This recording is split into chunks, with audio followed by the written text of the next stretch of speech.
Happy Saturday. An upcoming episode of the show is going to talk a bit about the development of the first effective treatment for leprosy, also called Hansen's disease, to be used in U.S. territory. That work happened in Hawaii in the early 20th century, and we have a past episode related to the history of Hansen's disease in Hawaii. So to provide a little more context for that upcoming discussion, we are running it as today's Saturday Classic. At the end of this classic, we talk about people still living at the formal leprosarium at Kalaupapa as of 2016, which was when this episode originally came out, and discussions of what to do with that site. Efforts are underway to build a memorial there, including legislation granting $5 million of funding for that, which was in 2022. As of May of 2024, 8 patients from the Kalaupapa registry were still living in both Kalaupapa and Oahu, and also often traveling in between those two places. This episode originally came out on March 2nd, 2016. Enjoy. Welcome to Stuff You Missed in History Class, a production of iHeartRadio. Hello, and welcome to the podcast. I'm Tracy B. Wilson. And I'm Holly Fry. It has been quite a while since Hawaiian history made an appearance on our podcast. Back in 2010, Katie and Sarah covered a long arc of Hawaii's history from its unification under Kamehameha the Great, which was completed in 1810, to the overthrow of its last monarch, Liliuokalani, which was only 83 years later. And that was at the hands of American business interests with the support of United States troops. Today's episode is connected to that history, but those two shows from the archive, while totally are worth listening to, aren't really required listening to understand what we're talking about today. Sometime, probably in the late 18th or early 19th century, leprosy, which is now known as Hansen's disease, was introduced to Hawaii. And as this disease was spreading through a population that had no resistance to it, businessmen, especially from the United States, were having an increasing influence on the Hawaiian government. This influence had a direct effect on how Hawaii approached the disease and its spread. We'll start by setting the stage with some information about Hansen's disease. Named for Norwegian scientist and physician Gerhard Heinrich Armauer Hansen, who identified its cause, Hansen's disease is a bacterial infection. Today, it's easily treatable with antibiotics, although treatment usually takes a lot longer than a course of antibiotics for, say, a strep throat. Often, Hansen's disease is successfully cured after antibiotic treatment that lasts 1 to 3 years, and it stops being contagious after the first few doses. And it's not highly contagious even without treatment. For example, prior to the development of antibiotic treatments, only about 5% of spouses living with patients contracted the disease. In parts of the world where diagnosis and treatment are readily available, Hansen's disease presents itself mostly as a relatively minor skin condition, albeit one that takes a really long time for antibiotics to completely cure. But in places where people don't have easy access to antibiotics and knowledgeable doctors to prescribe them, Hansen's disease can become much more complicated, damaging, disabling, and disfiguring. As it progresses, Hansen's disease can cause skin growths, blindness, ulcers on the hands and feet, and softening of the body's cartilage. As the nerves become damaged, people lose their sense of touch and can become injured without realizing it. A lot of the perception that leprosy causes people's fingers or toes to fall off is really complications from injuries, because they did not realize that they were touching something dangerous. Hansen's disease progresses very, very slowly, though, so it can take years or even decades for it to reach the point where people begin to experience its most dramatic and damaging effects. Somewhat ironically, it's actually easy for Hansen's disease to be overlooked or misdiagnosed in wealthy nations with good healthcare systems.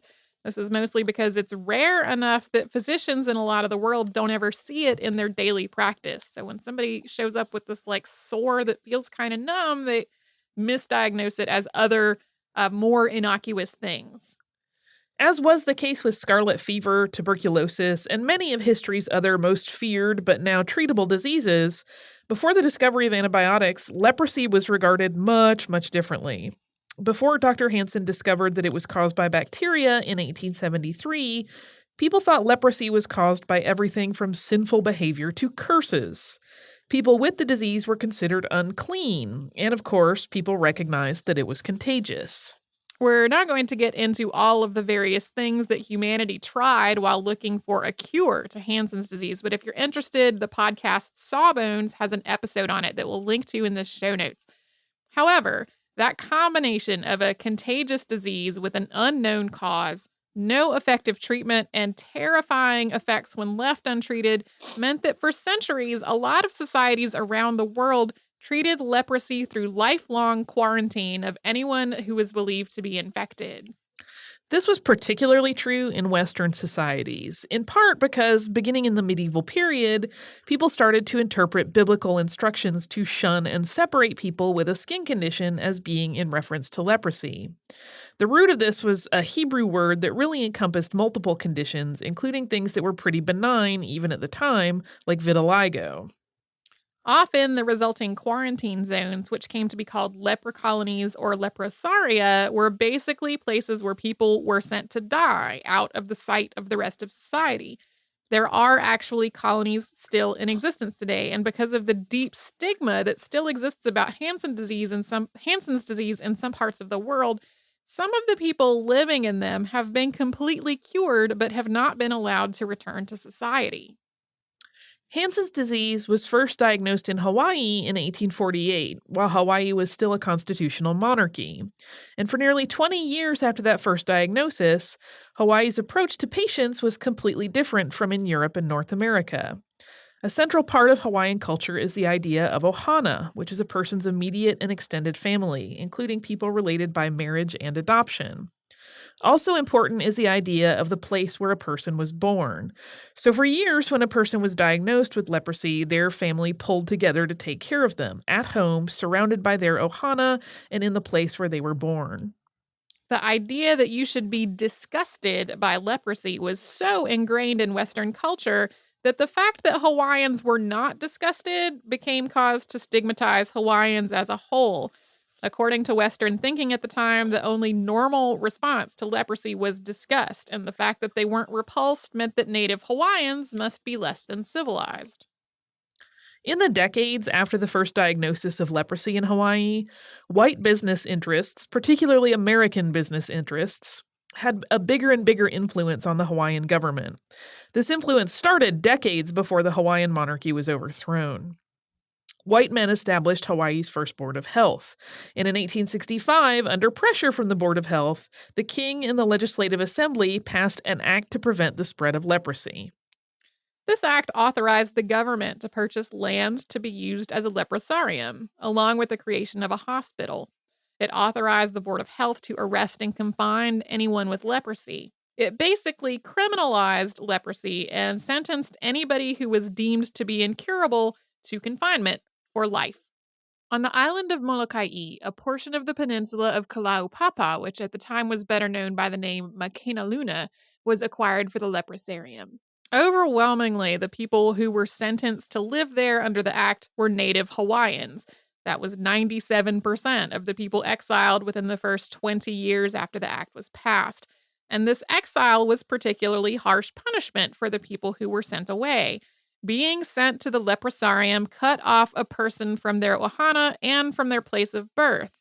For a little while, patients were allowed to be accompanied by a kokua, or a helper, and that was often a person's spouse or family member, and that was their only tie to their ohana after being exiled. Eventually, though, this allowance was rescinded, so people were sent away by themselves.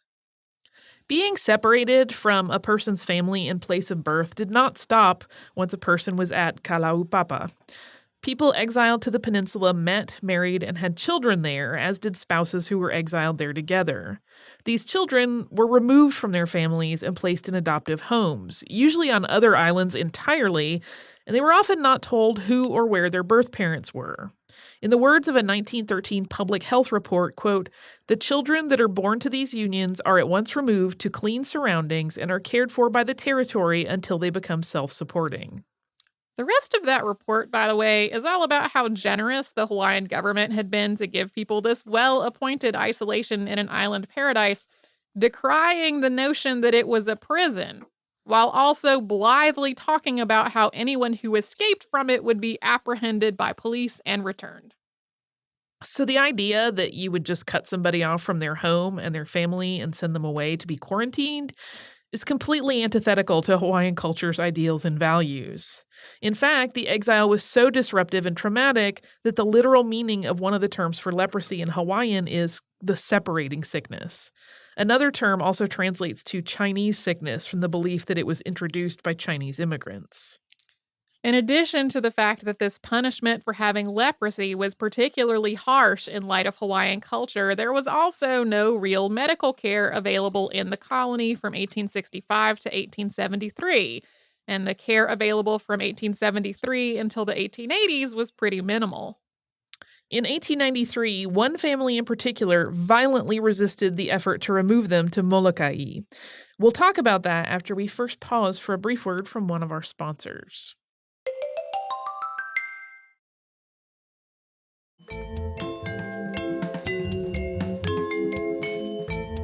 As we mentioned at the top of the show, with the help of the United States military, white businessmen overthrew the native Hawaiian monarchy in 1893, and one of the acts of Hawaii's new provisional government was to step up the enforcement of the previous 1865 Act to prevent the spread of leprosy.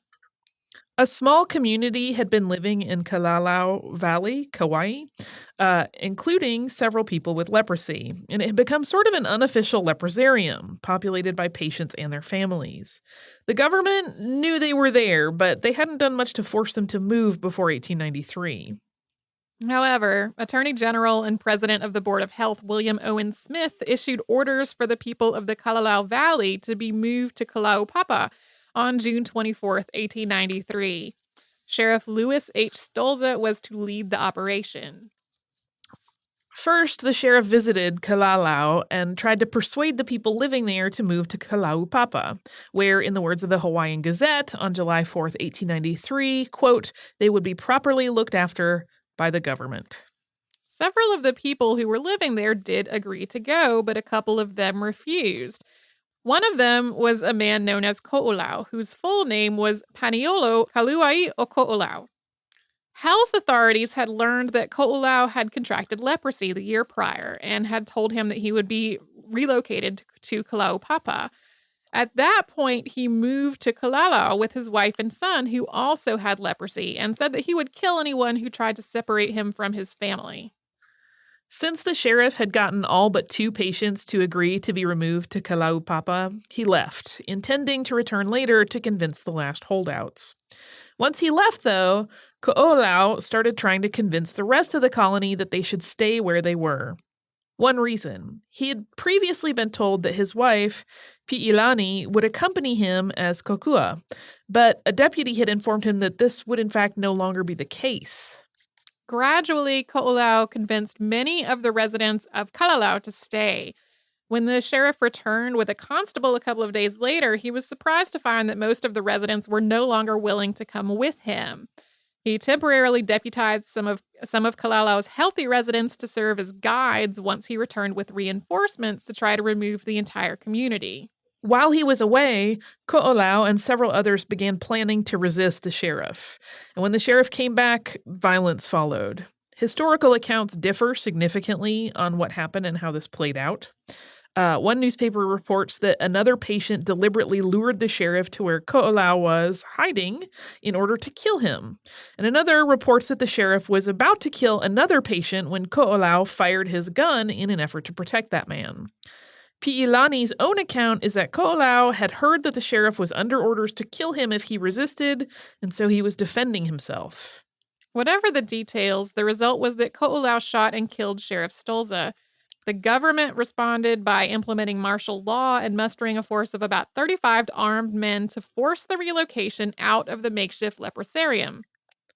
Once it became clear how outnumbered and outgunned they were, Ko'olau advised the other residents of Kalalau to cooperate, but for his own part, he, his wife, and their son fled. Law enforcement tried to track them down for days, including firing a cannon at caves where they were hiding. And at one point, Ko'olau seems to have killed at least 2 other deputies in self-defense. Ko'olau and his family lived in remote and inaccessible parts of Kalaupapa for years, sometimes getting help from other Hawaiians in the area. Eventually, their son died, and Ko'olau died of his disease as well. After both of their deaths, Pi'ilani left the valley in 1897, and she composed a lengthy poem in Hawaiian about her family's story. Ko'olau became a folk hero and an important figure in Hawaiian culture, and there's now a play about him as well called The Legend of Ko'olau, which premiered in 2014, and it will be performed in Sacramento, California in April of this year. We're recording in 2016. Ko'olau's rebellion was really the thing that drove me to research this. And in my head, because it has the folk hero elements and the resistance of being unjustly exiled, I was not expecting it to be as sad a story as it actually is. There's also a Jack London story about this whole thing, but it is really not accurate. Don't read it for accuracy. For anything but enjoyment. Even that, like... I mean, you can read it, but know that, like, not only is its portrayal of what actually happened not accurate, its portrayal of people with Hansen's disease is not accurate either. So even though I got into this episode with the intent of talking about Ko'olau's rebellion, we would be remiss if we didn't also talk about one of the other most famous figures associated with Hansen's disease in Hawaii, which we will do after one more sponsor break.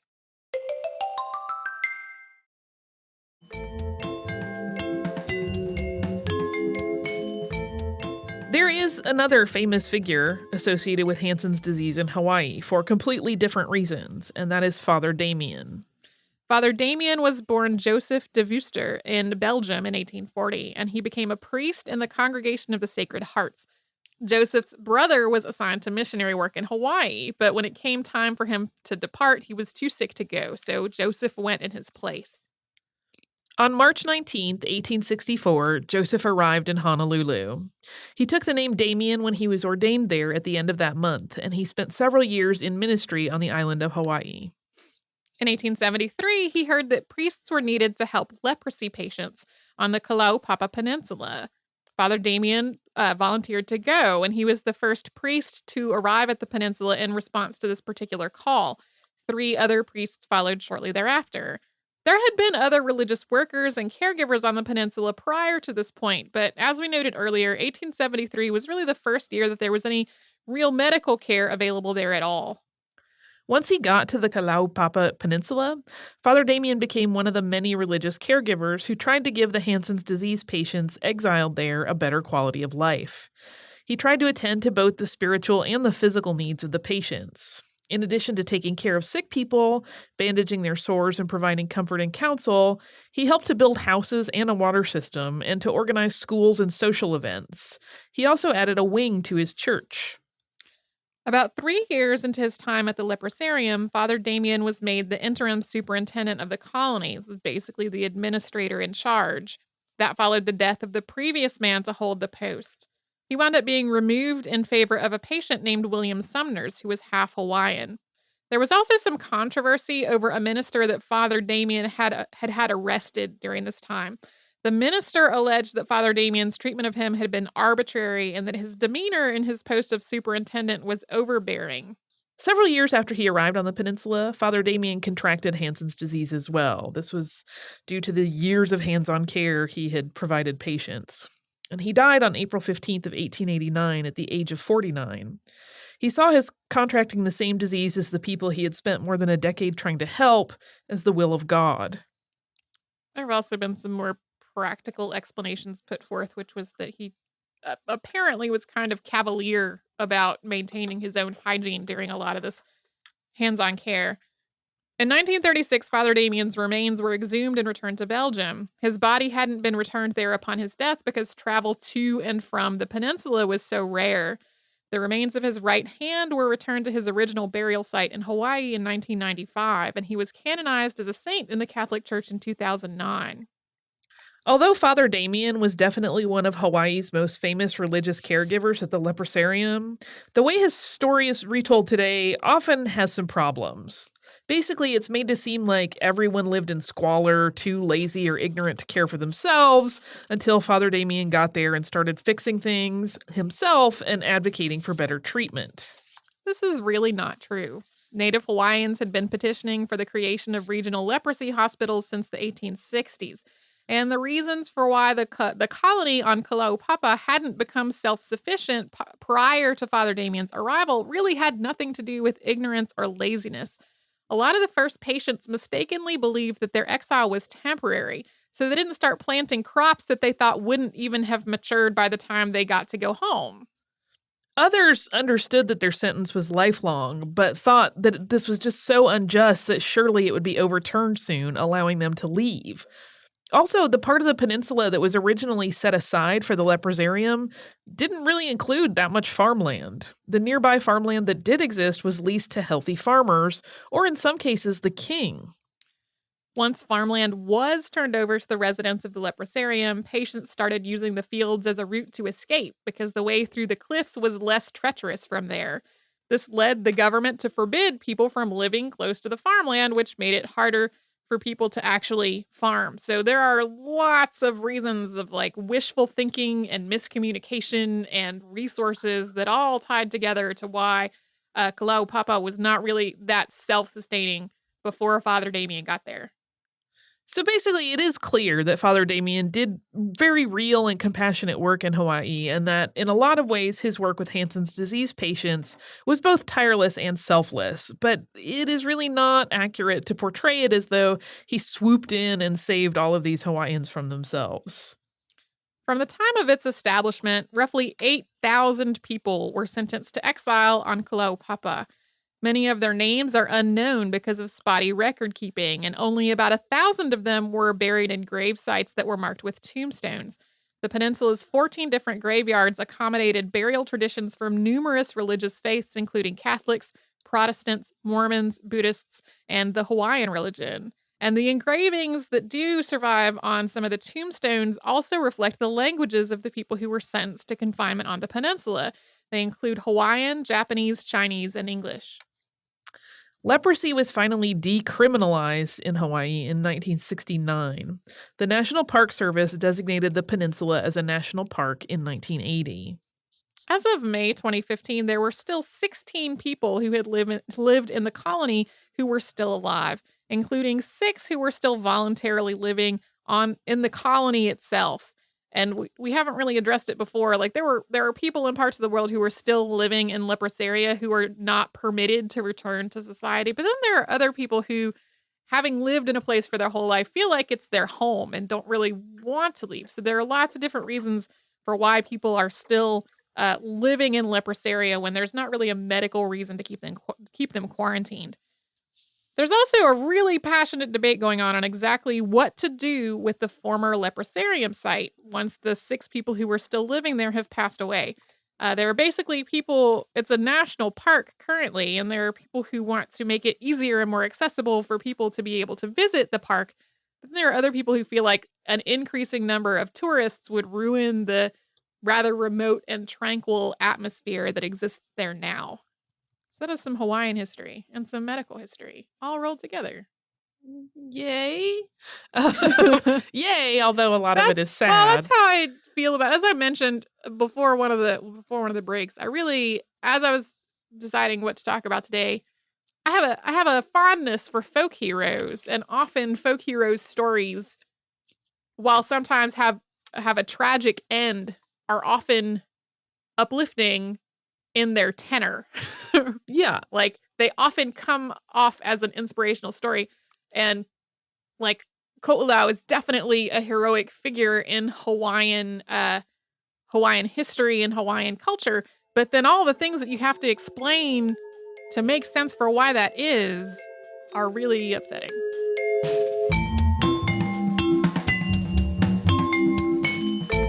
Thanks so much for joining us on this Saturday. Since this episode is out of the archive, if you heard an email address or a Facebook URL or something similar over the course of the show, that could be obsolete now. Our current email address is historypodcast@iHeartRadio.com. You can find us all over social media at Missed in History. And you can subscribe to our show on Apple Podcasts, Google Podcasts, the iHeartRadio app, and wherever else you listen to podcasts. Stuff You Missed in History Class is a production of iHeartRadio. For more podcasts from iHeartRadio, visit the iHeartRadio app, Apple Podcasts, or wherever you listen to your favorite shows.